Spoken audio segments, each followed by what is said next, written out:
They didn't arrive with guns or bombs. They arrived with documents stamped, signed, and declared legal. This is the story of a tax, a policy that forced millions of Africans from their homes, broke families apart, and quietly laid the foundation for poverty that still exists today. This isn't opinion. It's history just rarely told. Before colonial rule, land in most African societies wasn't owned on paper. It was communal, passed down through generations. A home wasn't just shelter. It was identity, ancestry, and survival. Families farmed together. Trade existed through barter and local markets. Money, as Europeans defined it, wasn't central to daily life. Then everything changed. Colonial governments introduced new taxes: hut tax, poll tax, head tax. These taxes had one condition: they had to be paid in cash.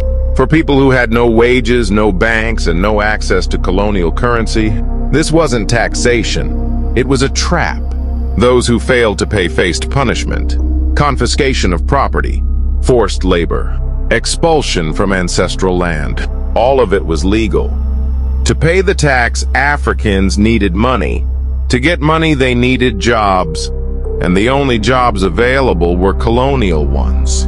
Mines, plantations, railway construction. Men were recruited, often violently, and sent far from home. They worked for months just to pay a tax imposed on them. In many cases, the wage barely covered the tax itself. This wasn't employment. It was economic coercion. The tax didn't just take money. It took people. Fathers disappeared for long periods. Some never returned. Women became single providers overnight. Children grew up without parents. Entire villages were abandoned. Colonial records called this labor migration. Families called it loss.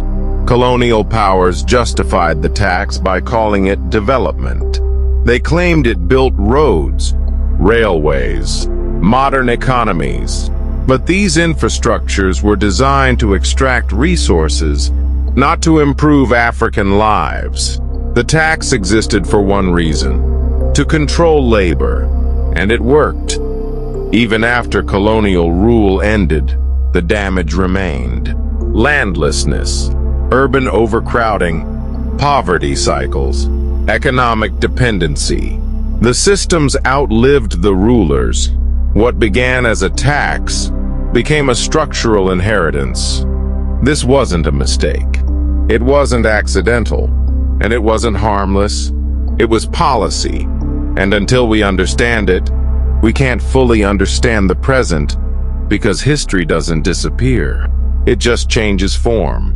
Subscribe for the next episode, where we explore African resistance movements and how colonial governments responded. Because the truth doesn't end here.